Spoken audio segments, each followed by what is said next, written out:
Good evening, everyone. Good evening, everyone. Yeah, you're out there.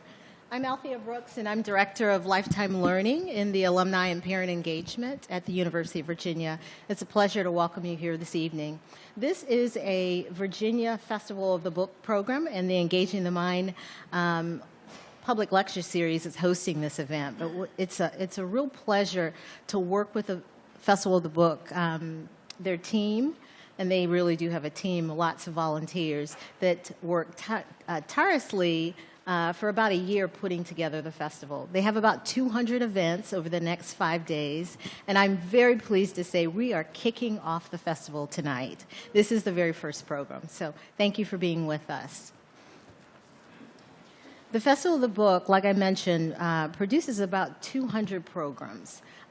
Most of the programs are free of charge. However, there are lots of expenses, so if you feel so fortunate that you might be able to contribute just a little bit to the festival, we ask that you go by the Omni Hotel and make a donation there, or you can also give online. So thank you for doing that.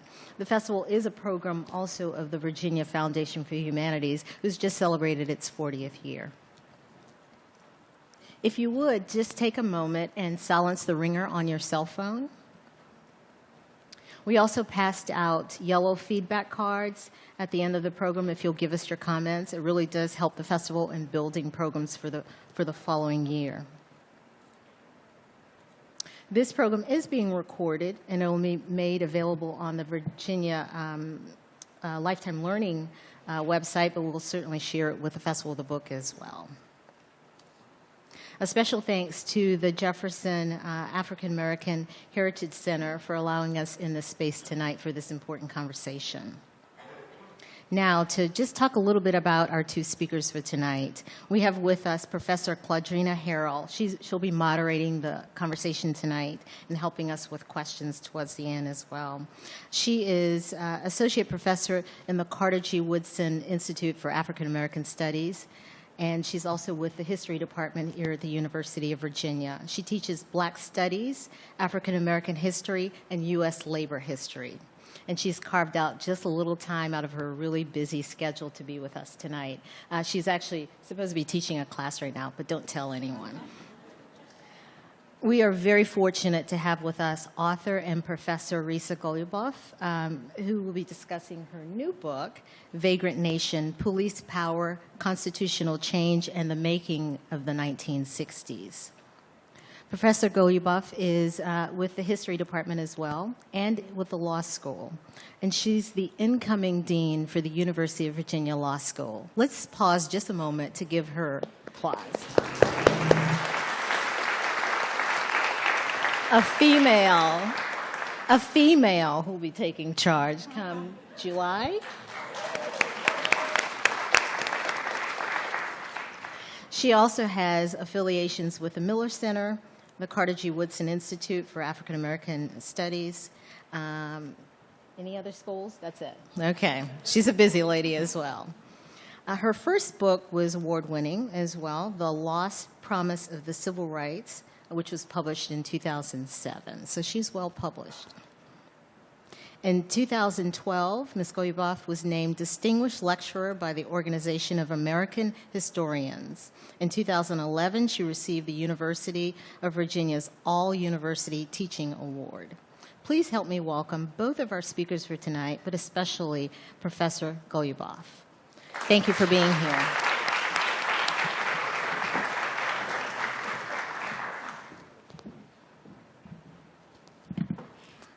Thank you all for coming, and I want to thank Jane Kulo and the Festival of the Book, and Althea Brooks and the Engaging the Mind series, and the Jefferson School, and Claudrena. It's just a pleasure and an honor to be here, and I'm really excited. So what I thought I would do is I'm going to start talking about the book for a little while, and then Claudrena and I will have a conversation. So I thought I would start by introducing you to a few characters in the book, and then I'll zoom out and tell you about the broader plot of the book. But I think you'll get a little bit of a sense once I tell you about some of these people. The first one is named Isadora Edelman. Wow, this is a high platform. Okay. This isn't going to work. Okay, maybe here. Okay. You can see me, right? And I can see the book. As he did most days, on September 22nd, 1949, Isidore Edelman left his apartment in the Happy Valley neighborhood of Los Angeles and trekked 5 miles downtown. His destination was Pershing Square. His plan was to spend the day talking. Even among the many characters the park had on frequent display, this soapbox orator stood out. Perhaps it was his presence. Though he was a small, balding, middle-aged man, Edelman's eyes were wide awake, and his smile had more than a little mischief in it. Perhaps it was his perseverance. Day in and day out, park-goers could count on Edelman for education, provocation, and entertainment. Most likely, though, Edelman's fame was due to what he said there in the park at the beginning of the Cold War. Edelman had come to the United States from Russia in 1910 when he was 11 years old. He joined the Communist Party in 1936, but he was expelled in 1947 because, in his words, quote, I criticized the leadership for waging relentless war against right and left deviationists in its ranks, close quote. That said, Edelman acknowledged that he remained communist in his thinking. For a year and a half, Edelman had taken his place in the square without incident. For a year and a half, he had preached his personal brand of left politics to warm or at worst indifferent reception. Then trouble began. Whether those who caused that trouble did so because they deemed Edelman a buffoon, an irritant, or a threat, they were not alone in worrying that views like Edelman's could destroy the nation's moral fabric and political security.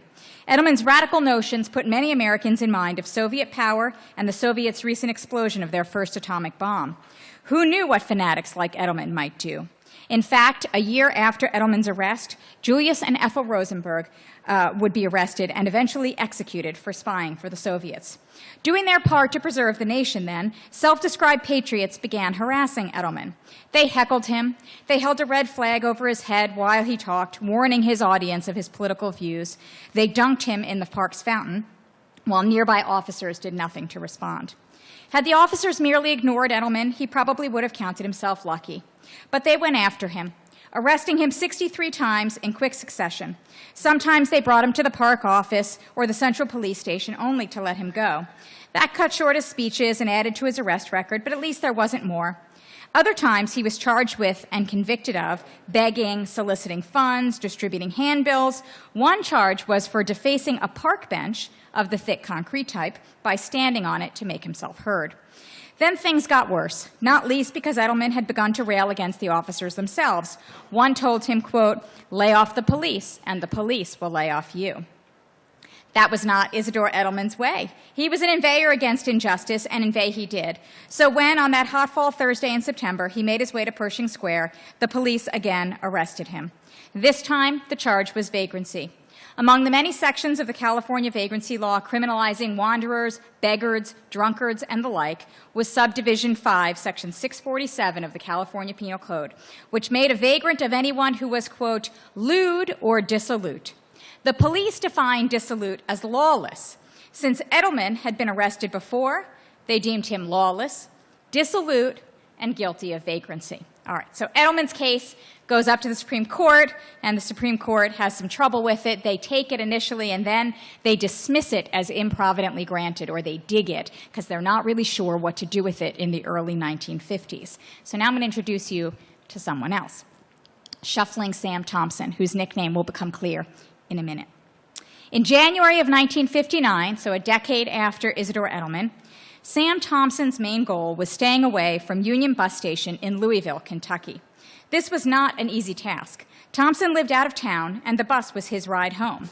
But it seemed that whenever Thompson went to the station, the Louisville police arrested him. So his lawyer, Louis Lusky, told him to stay away. Thompson looked like the kind of man police arrested often. Poor, black, with no steady job, and what appeared to be a drinking problem and a penchant for, quote-unquote, perversion. From Thompson's point of view, such attention was misplaced. Sure, he drank, sometimes in public, but he was no vagrant. He worked odd jobs as a man Friday. He had a place to live, and his modest income easily covered his modest lifestyle. Nonetheless, Thompson's interactions with the police in many ways epitomized the uses of vagrancy laws for their most essential and long-standing function, policing the visibly poor and unemployed. It was chilly the Saturday night in January 1959 that Thompson was arrested despite his avoidance of the bus station. In order to stay warm while he waited for his bus, Thompson went to a black bar at the corner of Liberty and West Streets. The Liberty End Cafe, I didn't make that up, okay. The Liberty End Cafe was a few blocks from Union Station, just past the heart of the black business district on Walnut Street. Thompson was familiar with the area. The youngest of Harry and Liza Thompson's 5 children, Sam had spent his whole life in Louisville. A reporter would later describe him as, quote, slim, dignified, with direct eyes. Perhaps that dignity was the origin of his original nickname of Preacher. Though Thompson was only 47 years old when his case went to the Supreme Court, observers referred to him as an old man and an elderly Negro. Lusky, Thompson's lawyer, was only a year or so younger, but no one described him as old. Perhaps people portrayed Thompson as old because it made him seem less threatening than a young African-American man, the kind increasingly presumed to be a dangerous criminal. Or perhaps years of hard living had made Thompson old beyond his years. The life expectancy for alcoholics was dramatically lower than for the population at large. In any event, the name of the Liberty End Cafe would turn out to be prophetic for Thompson. He arrived there around 7 p.m., and it was already crowded. Thompson was shuffling his feet to the jukebox, maybe the song was Rockin' Robin or Split Splash, and chatting with various people in the booths when 2 white Louisville police officers walked in. When the case goes up to the Supreme Court, there's a long discussion of what his shuffle dance looked like, because the claim was that he wasn't allowed to be dancing in the bar, so hence his nickname, Shuffling Sam Thompson. Regardless, 2 officers began asking the manager questions about Thompson. The manager said that he had been there around a half an hour and that he had not purchased anything. The officers then approached Thompson and asked what he was doing there. They were skeptical when he told them that he was waiting for the bus to Buchel, the Louisville suburb where he lived. After all, there was no bus stop out front, and Thompson did not have a bus ticket on him. The officers took Thompson outside and told him he was under arrest. Thompson asked why, and according to one of the officers, he became, quote, very argumentative, unquote. So the police added a disorderly conduct charge to the original loitering charge. Thompson's case also went up to the Supreme Court, and though they answered the question in that case and they reversed his convictions for loitering and disorderly conduct, they didn't get to the heart of the question of whether the police could arrest someone simply for being who they were or for being in a place where they didn't seem like they belonged. All right, the last people I want to introduce you to I call the pie-baking hippies and their hippie lawyer, Robert Bruce Miller. The pies were the last straw for Robert Bruce Miller. His latest vagrancy clients had been baking pies at 3:30 in the afternoon on an unseasonably hot June day in Boulder, Colorado. That is not what the police expected to find when they knocked on the door of a basement apartment after a tip about illegal activity from a neighbor. For the year was 1968, and the folks baking the pies were hippies. The police who came to the door of the Boulder Hippie Hangout, or Hippie Haven, were in search of illegal drugs. They had no search warrant, but the young people let them in anyway. Even though the police found no evidence of illegal activity, they arrested several of those hanging around on suspicion of violating narcotics laws. Suspicion of violating, okay. When no drugs or other evidence of illegality ever turned up, only pies, the police released everyone but Charles Goldman and John Kirkland. These 2 they charged under the Colorado state vagrancy law, which made a vagrant of, quote, any person able to work and support himself in some honest, respectable calling, who shall be found loitering or strolling about, frequenting public places or where liquor is sold, begging or leading an idle, immoral, or profligate course of life, or not having any visible means of support. Maybe the police singled out Goldman and Kirkland because they had no identification and no money. Maybe it was because the hippie hangout was not their home. They were only guests there. Perhaps it was that Kirkland was known as STP John after the powerful hallucinogen that had become popular during the Summer of Love in San Francisco in 1967. If the problem was drugs, he seemed a likely target. Or perhaps it was that Goldman and Kirkland were not from around Boulder. The 2 19-year-olds were from the Northeast, and they were seen as part of the scourge of hippies who were entering Colorado. In any event, what Bob Miller found at the local jail made him angry. Quote, "It was a frontier sort of jail with the bars and the deputy is over there drinking coffee, and they said they were arrested on vagrancy. I said I just had it with vagrancy." Miller was a few years out of the University of Colorado Law School, practicing as a criminal defense attorney and isolated as an ACLU lawyer in northern Colorado. Miller would not have described himself as a hippie, but others saw him as the hippie lawyer in his Levi jeans and T-shirts rather than the more conventional business suit when he was not in court. And if even in court, he said, quote, "I had this big fro. They were eventually calling me the White Panther as well as the hippie lawyer." Miller, quote, had it with vagrancy because Goldman and Kirkland were not the first hippies the Boulder police had arrested and the local courts had convicted for the crime. The city had been a magnet for hippies and the counterculture. Vagrancy arrests had played a frequent role in the clash between newcomers and old-timers, and Miller had lost, quote, "trial after trial," unquote. He recalled, quote, "They were arresting all these people for vagrancy and the jails were full. It just made no sense to me, and it was just accepted that that was how it was." So these folks, different as they are, and they're very different, were some of the millions of Americans arrested for vagrancy and loitering. Vagrancy laws, loitering laws, suspicious persons laws, altogether I call them vagrancy laws, they had lots of similarities, came to the colonies from medieval and Elizabethan England, and they proliferated all across the states. And in the 1950s, when my story begins, all 50 states criminalized vagrancy. Why was this law, this type of law, so popular? There were two main reasons, two hallmarks of vagrancy laws that made officials find them irresistible. The first, which you may have noticed by now, is that they were status offenses. Most of the time in the United States, you commit a crime by doing a kind of act, right? By committing a certain act, you commit a crime. But vagrancy laws made it a crime to be a certain kind of person. And the police could arrest you just for being that kind of person. And once you've been identified as that person, they could arrest you again and again and again. There are cases about what it meant to be a reformed vagrant or how you would prove that you had reformed yourself, which was not easy to do. The second reason, which you've probably also already noticed, is that vagrancy laws are really vague and flexible. What does it mean to be immoral? What does it mean to be idle? What does it mean to be dissolute or to lack visible means of support? And so for centuries, local officials used these laws to arrest all kinds of people who were out of place, and not just what we would today think of as vagrants, as poor people without homes. They did use vagrancy laws to control the poor and to keep out strangers. They also used them to hold and investigate criminal suspects, to suppress unconventional sexuality, hence Thompson's perversion, to enforce racial segregation and subordination, and to discipline minorities, dissidents, and nonconformists of all stripes. These laws were a fact of the legal landscape. When cases came up, when treatises were written, they were seen as different from most laws for the obvious reasons, but totally legitimate, totally constitutional, and totally necessary. They were also a fact of life for countless Americans. So I'm going to quote just a little bit more. Working-class immigrant families warned their maturing children not to leave home without money that could inoculate them against vagrancy arrests. Early homophile organizations educated their gay and lesbian members about, quote, lewd vagrancy arrests and how to avoid them. Quote, wear at least 3 items of clothing of your own sex was a common refrain. Black newspapers warned their readers that vagrancy arrests were a likely consequence of any racially presumptuous behavior. Civil rights organizations tried to head off seemingly inevitable vagrancy arrests of their workers heading south by providing vagrancy forms that attested to the workers' standing as, quote, reputable members of the community, close quote. The vagrancy law regime then regulated so much more than what is generally considered vagrancy.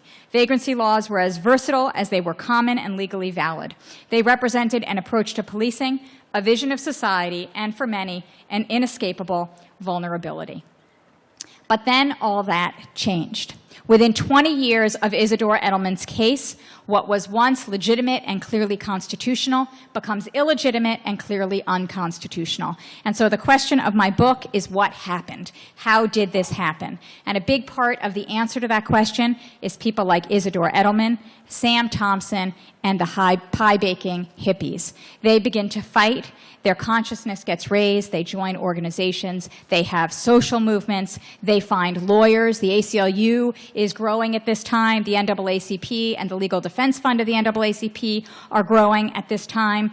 The War on Poverty in 1965 creates legal services corporations that provide legal services to the poor in large numbers for the first time. Public defender services are proliferating throughout the United States. In addition, judges are becoming increasingly receptive, though the Supreme Court remains hesitant for about 20 years. They take a dozen or so cases and they can't figure out what to do with them. And like they do in Edelman's case and like they do in Sam Thompson's case, they dig them or they narrow them or they don't answer the real question for 20 years. So by the early 1970s, when another case comes up to the Supreme Court, by that point, lower courts have invalidated vagrancy laws. Lots of police departments have stopped using them because they think they're not constitutional. Some states have repealed them and replaced them with other kinds of laws. And by 1972, it's clear to the Supreme Court as well that these laws have to go. The book tells the story of this downfall, and I'm going to offer you one more quote, and then Claudrena and I will talk. And in the process, it touches on, quote, the major upheavals that convulsed American legal, social, intellectual, cultural, and political life between the 1950s and the 1970s. Those who had long lacked social and political power began to organize, march, and protest, stand fast before fire hoses and riot gear, hire lawyers, and bring appeals. In doing so, they projected a new image of American society in which vagrancy policing was anathema. To them, the cop on the street with the vagrancy law tucked away in his pocket was the pig, the man, the establishment. The language of equality and nonconformity became a mantra, the image of the respected and fulfilled individual, the Holy Grail. Telling the history of vagrancy law's demise thus means telling a legal history of the 1960s writ large. As may already be apparent, the age-old crime of vagrancy became a flashpoint in virtually every great cultural controversy of the time. From sexual freedom to civil rights, from poverty to the politics of criminal justice, from the Beats to the hippies, from communism to the Vietnam War, the great issues of the day all collided with the category of the vagrant. Vagrancy, police power, and the Constitution met on the streets and parade grounds, skid rows and lunch counters, at polite sit-ins, militant protests, and outright riots. Wherever the 60s happened, vagrancy law was there. So I'm going to leave it there for now, and I think Claudrena and I will take up the conversation, and I look forward to that conversation and to your questions. Thank you.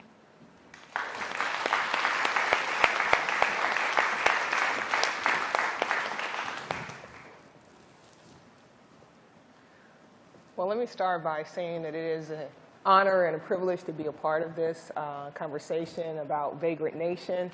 I think it's an immense contribution to the fields of legal history, African American studies, as well as carceral studies. And I think if there was any doubt about your status as one of our country's most formidable thinkers, and there should have been no doubt after Lost Promise, I think Vagrant Nation should eliminate them all in dramatic fashion. Reading books about police power, the carceral state is never easy. In fact, sometimes it can tax the spirit and the soul. But to read Vagrant Nation is to know in many ways that there is hope in history. And so it was a joy to read this, and thank you very much. Stories of people like Isidore Edelman and Sam Thompson, ordinary people, regular people, relatively powerless people, are not usual parts of the histories of the Constitution and legal change. And I was wondering if you could say, talk about, or describe the role that these people play in your book and how you approach such history. Sure. So thank you for the kind words, first of all. It's such a pleasure to be up here and have you be asking me these questions. I'm honored.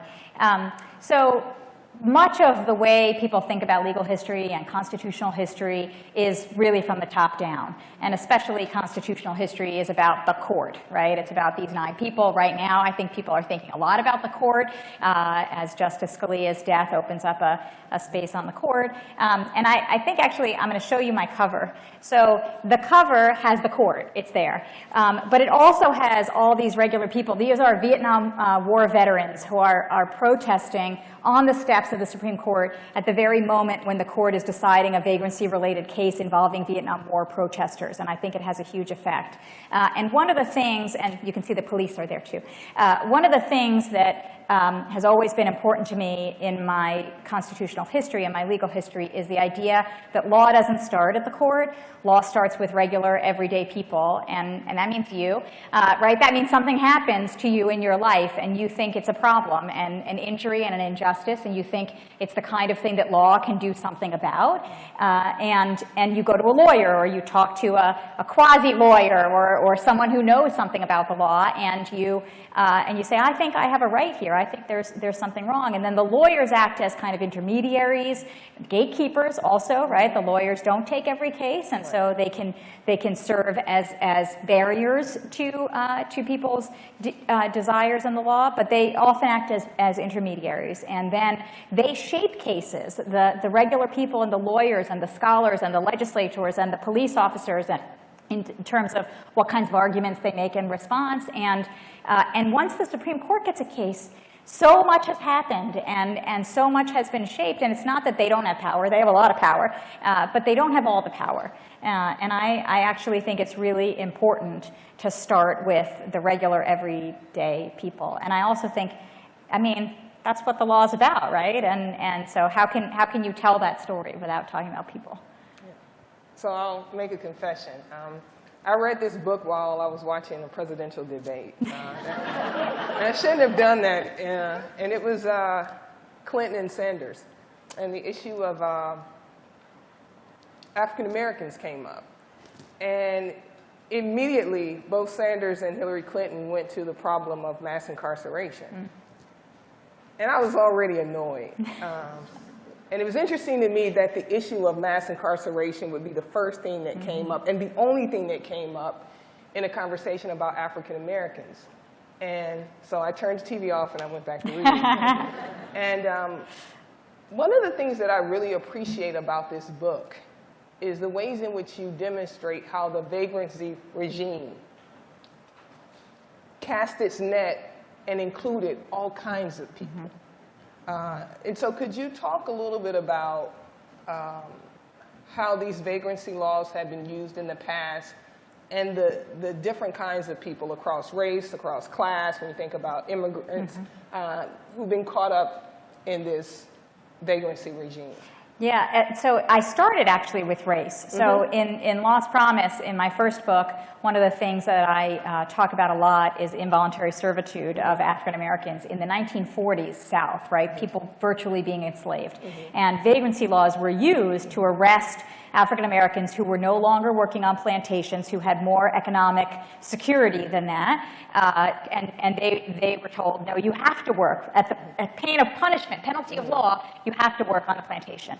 And I had in the back of my head, as I learned about that use of vagrancy laws, the case in 1972 when the court finally strikes down these laws. In that case, there are 8 defendants in that case, but 4 of them are 2 tall, blonde, white women and 2 large, tall African-American men. And I know this because I have the arrest records, so I have their height and their weight and what they look like. And they are out of the town, the 4 of them, in 1969 Jacksonville, Florida. And they get arrested for vagrancy, and the arrest notation says, by prowling by auto, which is not one of the categories of being a vagrant.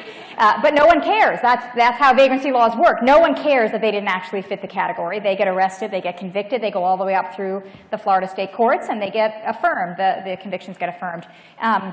But I had that case, which I had read in criminal law, in the back of my head, and I thought how peculiar that African Americans who are economically out of place in the 40s get arrested, and African Americans who are sexually and culturally out of place, as well as the whites with them, get arrested in the 1960s. And I started looking to see how else vagrancy laws were used.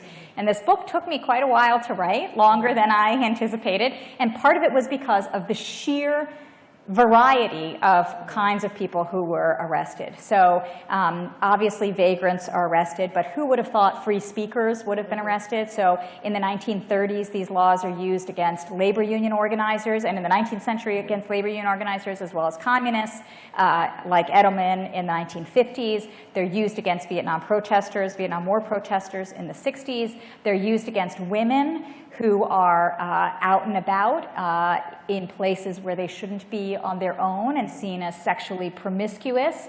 Particularly prostitutes are targeted as women. Gay men and lesbians are targeted under these so-called lewd vagrancy laws. There's one law that comes out of 19th century New York. It's a law in New York that makes it a crime to masquerade so as to hide your identity. It makes you a vagrant if you masquerade so as to hide your identity. And that was used against people who cross-dressed. In the 1950s and 1960s, that was not its purpose at all, but one of the things that vagrancy laws do is they pivot, right? They're hidden, they're flexible, no one has to pass a new law. The police just say, oh, look, here's a new threat, and here's a law that no one's going to look at that we can use to arrest them. And actually, those same laws, the masquerading laws, are still on the books, and they got used against Occupy Wall Street members who had masks on just recently. And then others are the Beats and the hippies. And one of the things that was so apparent as I wrote this, and also civil rights protesters and leaders. So Reverend Fred Shuttlesworth, who's a major figure in the civil rights movement in Birmingham, Alabama, and one of the founders of the Southern Christian Leadership Conference with Martin Luther King, a close colleague of King's, he gets arrested while standing on a street corner for just a few seconds talking to some other members of the SCLC during a boycott of department stores in Birmingham. Now, in Birmingham, Bull Connor was the sheriff, an infamous anti-civil rights sheriff. Bull Connor used those same laws 30 years earlier against Al Capone's Birmingham mobsters. He then used those laws in the 40s and the 50s against communists. He said there's not enough room in Birmingham for the communism, and then he turns around and uses it against civil rights leaders. He actually arrested some ministers from Montgomery in 1958 who go to Birmingham to help them with their own bus boycott, and they are sitting in Fred Shuttlesworth's house. He is in jail, actually, for the boycott, but his wife is in the house, and they go into the house. They're having lunch, and the police come into the house and arrest these ministers for vagrancy, right? They have jobs. They are pillars of their community. They are in a private place, and they get arrested for vagrancy. So African Americans become, during the 1960s, the paradigm of the protected class in constitutional law. And so one of the things that you see over the course of the vagrancy law challenge is everybody wants to claim they're just like African Americans, right? So the hippies say, we're just like African Americans, and poor people say, we're just like African Americans, and gay men and lesbians say, we're just like, and everybody wants to get as close to that as they can because that's who gets judicial sympathy. But the thing that I noticed was it wasn't until the hippies that you got judicial empathy. Right? So the hippies, who are the hippies, they're upper middle class, white kids. The judges who look at these hippies say, this could be my kid, right? This could be my son or my grandson. And it's not until the arrest of the hippies that you really have a watershed. And the hippies' arrests mostly don't end up in convictions. They get thrown out before they get convicted. So the hippies come into court suing as civil rights plaintiffs, saying, we're just like African Americans. And every hippie case all across the country, San Antonio, Texas, Charlotte, North Carolina, Boulder, Colorado, they win. In 1969, one of the lawyers writes, 1969 is the banner year. It's the watershed year. And I actually think you needed both the sympathy for the plight of minorities plus the empathy with people who looked like the people in power before you actually got real change happening. Where do lawyers and judges play in this story? Because they're in this story and they're very important. Could you talk more about that? Yeah, they are. And so one thing that's interesting and is long been part of the conversation about social history, right, is the move for history from below, and the idea that you want to capture the everyday lives of everyday people. And that's certainly something that I want to capture. But it's not where I want to leave it.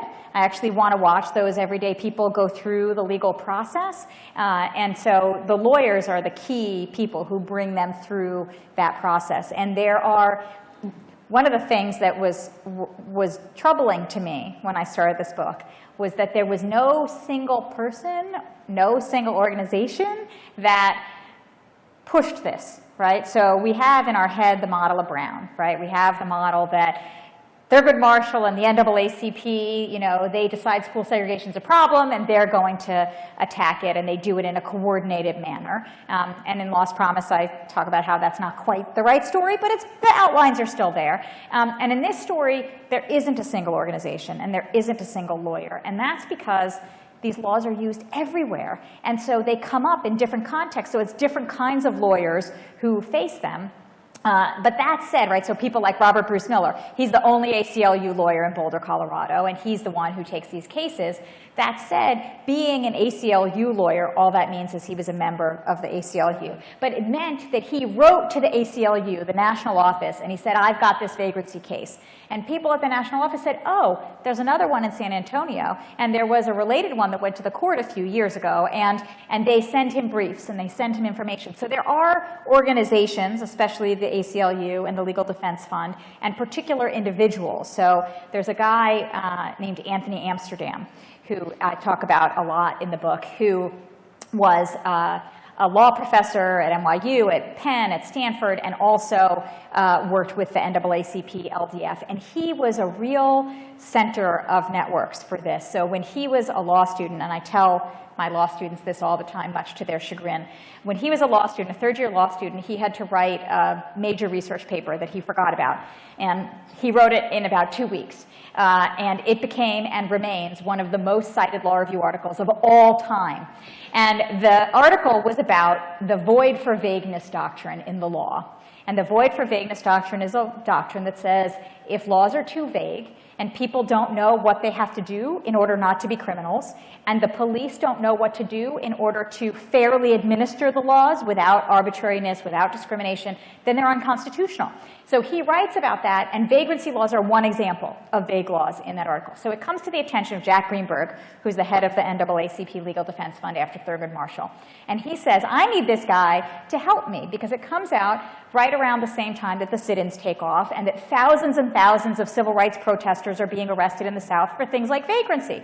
So Amsterdam goes to work for Jack Greenberg in the LDF. He writes more articles, and he's involved in all these civil rights cases. He's training lawyers, and he's flying all around the country. So there are a bunch of people like Amsterdam who are kind of at the center of networks and are the sinews. But it really is the case that regular lawyers, and I like to tell this to my law students too, right? It's not just regular people who make the law happen, but you don't have to be Thurgood Marshall, right? You can be Robert Bruce Miller, who's no slouch, but you don't have to be the single guy. You can be the single girl, woman, but also you can be one of many who are incrementally building on the work of lots of other lawyers. And it's definitely the case that I think judges are less important than most people do. So the judges are important, but I really think so much is created for them in how cases arrive in their courtrooms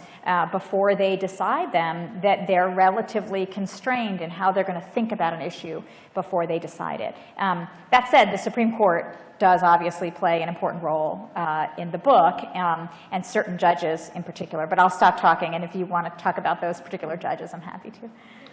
What were the major obstacles to the success? Or why didn't this happen sooner? Yeah, so it's funny. I have mixed feelings about this 20 years, right? Okay. So on the one hand, you think, it took 20 years, that's too long. And on the other hand, you think, this legal regime has been in place for 400 years, right? So 20 years, that's the blink of an eye in historical time, and it's actually really fast. But there were some formidable obstacles. So I would say they come in two main flavors. The first one is that lots of people think that it is the role of the police to maintain social control, right? That there is a place for everyone in the 1950s, that if you're a minority, you belong in a certain place, and you shouldn't grow a beard because that's subversive, and you should dress like a lady, and you should dress like a man. And so I think there was a real sense that the world is kind of starting to fall apart, and norms are starting to decay, and you really need the police to shore those up in a big way. But I would say by the late 60s, that argument starts to fall away. And the bigger argument is that the police really need power. And if you think about the late 1960s, as you know better than I, the world seems like it's falling apart, right? You've got rising crime rates, you've got students protesting and rioting, you've got African Americans rioting, assassinations, John F. Kennedy, Robert F. Kennedy, Martin Luther King, Malcolm X, right? It really seems like there's no order, and there's no safety, and there's no security. And so the police, and the Supreme Court is adding to that, because of its criminal procedure revolution, right? It's giving criminal defendants more power, and the police are getting very upset. And it becomes crime control, especially, and all of these things which get wrapped up together, become an issue in national politics in the 1960s for the first time. And the Supreme Court starts to get a lot of heat for its coddling of criminals and its coddling of minorities and students and all these people who think they're entitled to something and shouldn't be. And so the police say, you can't take vagrancy laws away from us because we need to be able to have discretion. And the vagrancy laws give us discretion. And they continue to say that all the way through. And the court, and the courts generally, but especially the Supreme Court, is really worried that if they take away vagrancy laws, they're going to be tying the hands of the police even more. And in the 1967 term, in the spring of 1968, the court hears the case of Terry v. Ohio, which is the origin of contemporary Terry stops. So stop and frisks that we all know about today start with this case, Terry v. Ohio. And they hear that case and two vagrancy cases where people who look like they're real criminals get arrested for vagrancy. So one guy, he's a law student at Tulane. He goes out for a bite to eat. Late at night in the French Quarter, he happens to resemble a murder suspect the police are looking for. They accost him. They ask to see his arm because the murder suspect has a tattoo that says, "Born to Raise Hell."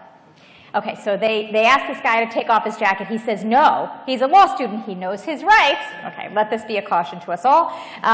They arrest him for vagrancy because they can't arrest him for murder because they don't have probable cause. Eventually, it becomes clear that he's not their guy. So that case is there and a couple other cases there. And the court, the justices are really thinking, should we give stop and frisk? Should we keep vagrancy? How are we going to give discretion to the police? And at the end of the 1968, spring of 1968, they've both given them stop and frisk authority and kept the vagrancy authority because I think they're so scared about tying the hands even more. But then a few years later, when Papa Christou comes up, that's the double date case, and the year before that, when a couple of other cases come up, the justices actually say to themselves, Justice Blackmun in his papers, he wrote notes to himself, he wrote memos to himself about the cases, which is just amazing. Most justices don't do that. You have to figure out what they mean by other means. And he writes a note to himself, and he says, well, now that we've given stop and frisk, I think we can take away vagrancy. And that's what they do, right? They really think we can't take all the power away from the police. And the real problem is, how do you give the police discretion to stop real crime and real criminals while taking away the discretion for the police to stop people they don't like, or people who are minorities or nonconformists or dissidents? And it's not that easy to figure out how to give the right kind of discretion at the right moment. How did you approach that as a writer? Quite frankly, sometimes it's hard to write about the police.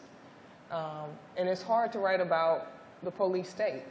And how do you do that? I mean, how do you strike that balance when you take away the vagrancy law, but this issue of police power is real, you know? Yeah, so I'll answer that question in two ways, right? So the first way is, when I started this project, I really thought about it as a project about the people policed by vagrancy laws, and in a lot of ways it's remained that project. But my colleagues impressed upon me very early on that the book wasn't going to work and that it wouldn't be true to the world if I didn't try to understand why the police did what they did, right, and why they acted the way they acted. And so I read police manuals, and one of the things you see in these police manuals is they say anything different or unusual is suspicious. Anyone who looks like they don't belong is suspicious. And you know what? A lot of the time that's probably right? But it also means you arrest the black man in the white neighborhood. It also means you arrest the white man in the black neighborhood. It also means you arrest the guy who's not dressed the right way, right? So I understood a lot better once I started thinking about the police perspective what they saw as threats and why they saw these various people as threats. And it's not that I necessarily agree with those thoughts, but I think it was really important for me to understand what they felt they were losing by losing vagrancy laws and what they felt vagrancy laws enabled them to do from their professional perspective. But I also think the cultural logics that inform that, the cultural logics that say, if you look like this, you don't belong here. Yes. They begin to have a life of their own even after the end of that particular law. Yes. You know, and that's the scary part. Yes, I think that's right. I think, I mean, those cultural logics still exist today, right? And so the second part of my answer goes right to that, which is I really struggled as I wrote the book. I think the vagrancy law regime was incredibly pervasive and powerful. And I think that its downfall was a good thing for our society. But I really struggled, because it's not everything. It's not the end of the story. And you look around today and you see all kinds of police power and police discretion and police abuse that continues, right? So I kept asking the question, well, what changed exactly and what didn't change? And how important is it to get rid of one particular law? And in fact, the legal actors that I was writing about, the lawyers and the ACLU folks, there's this guy, Ernest Bessig, in the 1950s, who's the head of the ACLU in San Francisco. And he watches as the police arrest the beats and gay men and lesbians and African Americans and potential criminals all under the same vagrancy law. And he's the one who starts to conceptualize what the problem is. But he doesn't think the law is the only problem. He says there are two problems. There's this law and there's the police. And in his view, police who are opportunistically looking for laws to use find a law eminently usable, right? This is a roving license to arrest. And so in his view, it's a dual problem. And all through the book, I show how that dual problem persists. And yet, the nature of litigation, and this goes to gatekeepers as well as facilitators, right? The nature of litigation is to distill a question. And so over time, and especially after Terry v. Ohio, the idea that you're going to get anywhere with the police kind of falls away. And the focus becomes these laws. And everyone thinks, you got to get rid of the laws. And I think you do, but it's not a silver bullet, right? There's no single way to handle this problem. And I think it's an endemic problem. And eventually where I come out is the idea that the end of the vagrancy laws in the way that it happens is important because it shows that this is a constitutional issue, right? If you had said to someone 30 years earlier, vagrants have constitutional rights, they would have laughed at you, right? And so you've said, this is constitutional. And that means anything can be constitutional, right? That's really empowering. And then second, it takes away this resource, not every resource, right? But this resource from the police and gives a new resource to the people who are powerless. And then third, I think it sets new boundaries, right? There are always going to be debates and conflicts between how police power gets used and against whom, but it creates a new conversation and sets a new set of boundaries that then, right, just as I think the court isn't the first place, is not the last place, right? So then everybody goes forward and tries to figure out, well, the police say, so what can we do now? And what are the new boundaries? And then people who are subject to the new technologies that they use say, what new rights can we articulate and how can we protect ourselves? And I actually think that's exactly what you see, right? It's not fast. But Terry v. Ohio says you get the stop and frisk, and what do we have today? We have all this litigation. New York City's not using the stop and frisk anymore because it became apparent that it was being used in really discriminatory ways. So I don't think there's an end to the story and then everything's great, but I do think there are iterations of the story and things do change. what can we learn from the end of these laws? You know, Vincent Harding has this question, is there hope in history? And I have that question for you. Is there hope in history? Is there something that we can learn?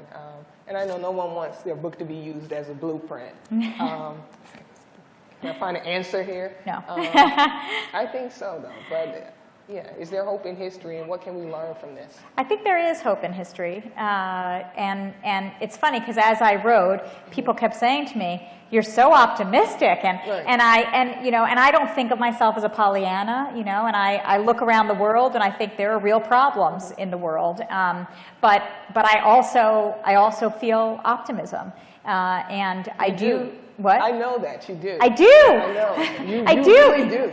You think I'm a Pollyanna? No, not okay. at all. But I mean, we've had conversations about the issue of mass incarceration, yeah. and I know there's certain, you do feel a certain level of optimism. I do. And that's a good thing. I feel some despair too, and there were moments in writing this when I really felt despair, and there are moments when I look around the world today and I feel despair, but I also think, first of all, that empowering people is really important.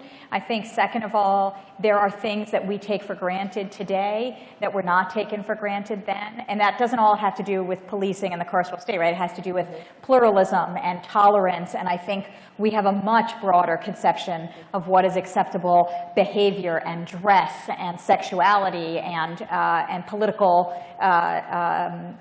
discourse than we had in the 1950s. But I also think when I look at the stop and frisk litigation, right, on the one hand, I think we're still here, right, we're still discussing this, and on the other hand, I think, well, the reason we can have the conversation we're having is because when stop and frisk was passed, there were recording requirements. You had to document every stop and every frisk. That's how we know that it's racially discriminatory. There were no recording requirements for vagrancy, right? It was totally hidden. It was totally ubiquitous. And I think, well, one of the other areas that I think about that sometimes I have despair about, right, is homeless policy. So people are still being arrested for panhandling. They're still being arrested for sleeping in cars or sleeping on park benches. There's a new challenge right now to Virginia's habitual drunkard law, which criminalizes being a habitual drunkard in a similar way to the vagrancy laws. And I think, how can we still be penalizing poverty, right? How can we still be penalizing homelessness? But then I think, well, look at this new lawsuit, and they're building on the cases of the vagrancy law challenge. And there's a vocabulary to use. And when a panhandling law gets passed, there are advocates for the homeless who get to say, narrow it, or don't pass it, or get to advocate. And in the vagrancy law regime, there was no advocacy because there was no transparency, right? So now you have to target particular activities and particular places, and in doing so, city councils and state legislatures have to be more transparent. So I see change. It's not all change, but it does make me hopeful. And I do see places where both the police are more aware of their limitations, and regular everyday people are more aware of their rights. You know, and the Warren Court, it's often called the rights revolution, and I think that's true. I think that's meaningful. I don't think everybody feels that way, and I don't know how far it gets you all the time, but I think it's a pretty big deal. I think, and I'm going to open it up, Yep. but I think one big issue, or one big difference when I was reading this, was the extent to which people saw the problem of these vagrancy laws as across race and across class. And I'm not so sure in our current conversations about certain issues we think about that, even though they are. Even though if every African American was released from prison right now, we still lead the world in the prison population. You know, we still would. And so sometimes I'll have a student who will come to me and talk to me, and a white student and say, I'm white, Professor Harrell, and I never thought about this. And it's like, really? But this notion that it is a problem that's exclusive to African Americans. And I think why this book is so powerful, and I would recommend it to my undergrads, is I think it tells a much more complicated story.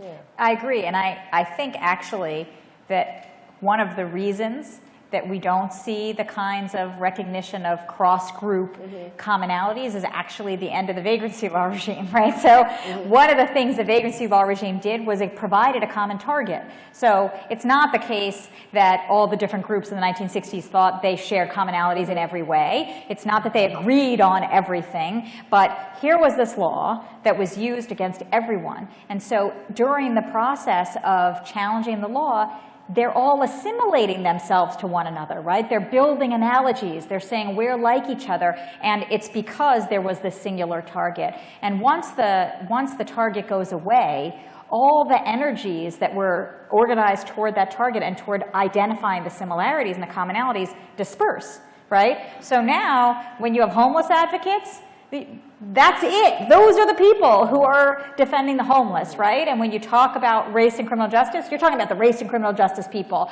And when you talk about gay rights, you're talking about the gay rights people. And so everything splinters. And it's not only the vagrancy laws, right? Because the early 70s is the moment, you know, when lots of things splinter, when liberalism starts to splinter and push in different directions and lose its center. And so I think it's partly a response to that, and it's part of why I'm glad to hear you say that's part of what you love about the book, because it's part of what drew me to the book, was the ability, when we talk about the 60s, you say the 60s, some people have an image in their head, civil rights movement. You say the 60s, other people have an image in their head of the hippies and the counterculture and the anti-war movement. And one of the things that I wanted to try to do was say it was all of those things, and it was cross-cutting, and it was simultaneous. And I do think one of the hopeful things in the book is, can we get back to that place, right, where you care about, and a lot of people would say, you know, that what I celebrate as people having space for their own identities is actually the beginning of a negative kind of identity politics that leads to this splintering. And so one of the things I think the book can do is say, actually, identity politics doesn't have to be solipsistic and divisive, right? Identity politics can also be unifying in important ways. Thank you. Well, I guess we can open it up now. Great.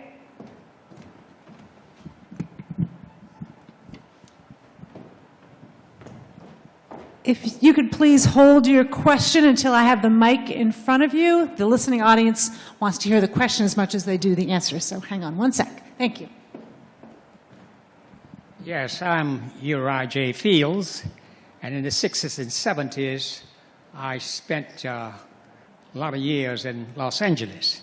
I'm very familiar with the Pershing Square because I spent many Sunday evenings, sometime on the soapbox myself, and sometime listening to other folks on the soapbox.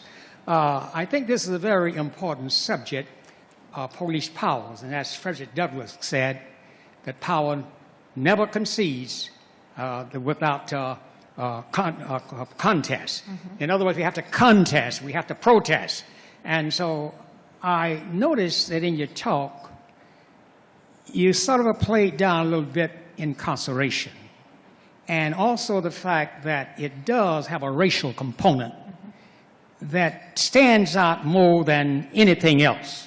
By virtue of the fact African Americans, with about 12% of the population, having, of course, 47 and sometimes 50% of the people in incarceration, you cannot play that down. Those are facts that stand. So I hope you would place more emphasis on the fact that there is a racial component, and it is predominant over the hippies, over the women's, over immigration, and everything else. And not only that, it gives the people who have been incarcerated a permanent kind of history. Once you've been arrested as a felon of a vagrancy or whatever, then that goes with you all through your life.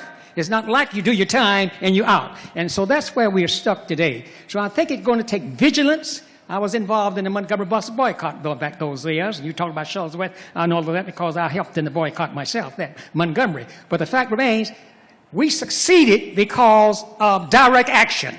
And I think that that's what you're going to have because many of the cases you mentioned, it doesn't happen. The Supreme Court does not respond until the people in the streets really raise up. And so I think this is a time we need more of that action.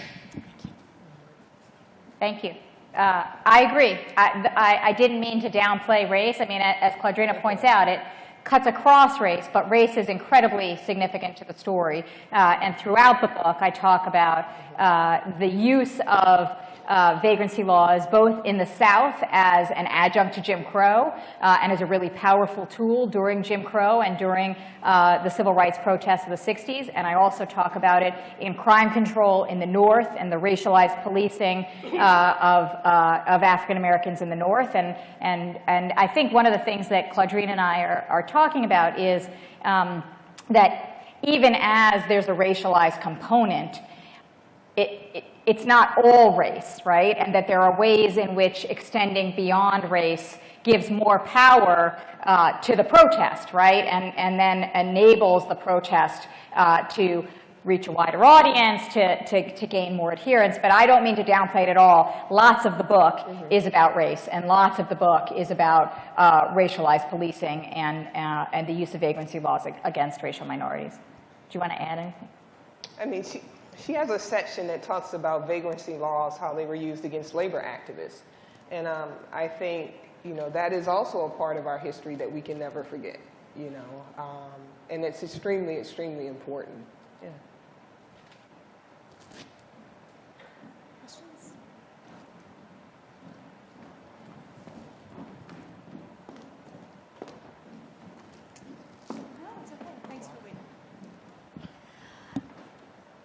I was intrigued with your comment about commonality decreased after the loss of the doing away with the vagrancy laws. I'm wondering if you see anything, either one of you see anything that could bring back that commonality in terms of fighting unjust laws.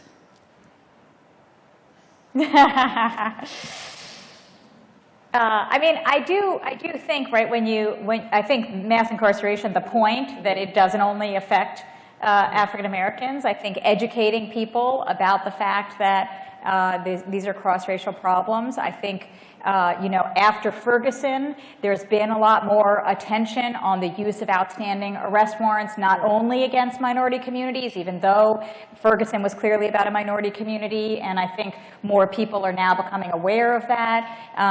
I actually think, this is the optimist in me, right? I think we have a lot of commonalities, and I think that that becoming aware of them, and this goes to Claudrena's early comment about, you know, why is it that during the Democratic debate, when they talk about race, they talk about criminal justice, and when they talk about criminal justice, they talk about race. I think the equation of those two things is a real pity. Much as they are equated in lots of ways, and much as I think we would do wrong to whitewash the issue, I think we really should be trying to educate people about who gets affected by various problems, and that it is and it's not just who gets arrested, right? There are ways, I think, in which we're all affected and we're all implicated, and so it doesn't have to just be there's a commonality against everyone arrested or everyone in prison, right? We're all human beings, and we should have greater commonalities, greater empathy with one another than I think we often do.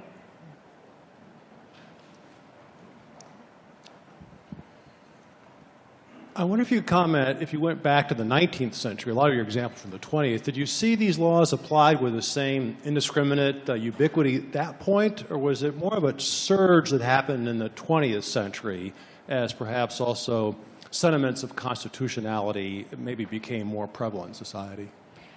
So they're used all the way through American history. You see them in the colonies. They're used in the colonies against the poor. They're used against the Puritans. I mean, there are religious minorities who are discriminated, racial minorities discriminated against from the beginning with vagrancy laws. I would say, though, that in the 19th century, they are more often than in the 20th century used against either people who are poor and unemployed or against labor activists and union organizers. Well, I say that, but I take that back. In the South, they are used incredibly selectively against free blacks in the antebellum era, and then they're used, most American historians who've heard of vagrancy laws have heard of them because after the Civil War, they're used very aggressively against freed African Americans in the South. So I do think there are beats in the 19th century, or hippies, but they are used incredibly widely in large numbers, if for maybe a slightly narrower band of social control issues. But they're used against immigrant groups. They're used when strangers come to town. They're still used for both social control and crime control purposes in the 19th century. We have time for one more question. Here you go. What was the discrepancy in the length of time the various groups that were arrested you were talking about that had to then spend time incarcerated? Was there a huge difference in the variation between the groups? So some of the discrepancy was not among the groups, but among the laws in different places, right? So in some places, you're talking 30 days in the workhouse or the local jail. In some places, you're talking 180 days in the state prison.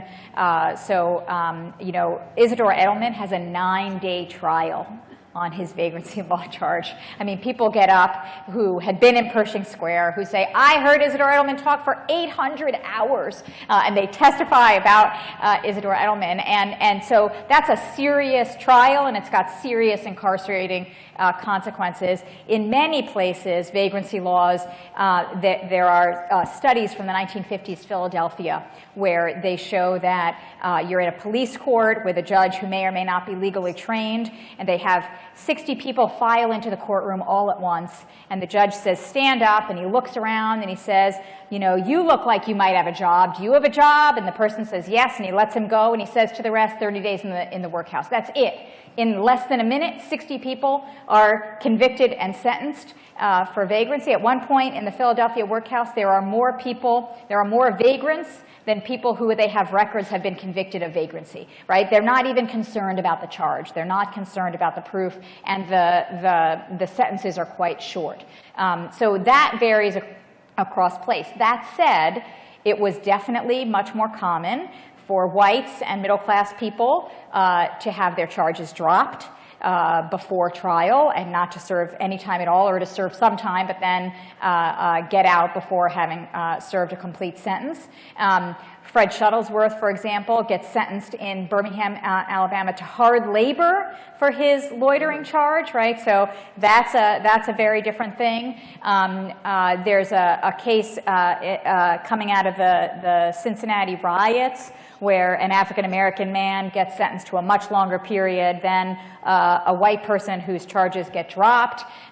So there's definitely discrepancies based on who people are, but they're less in just the length of sentence than in the conviction rates themselves. Well, thanks, everyone. I want to give a good round of applause to our speakers. Thank you. And we've got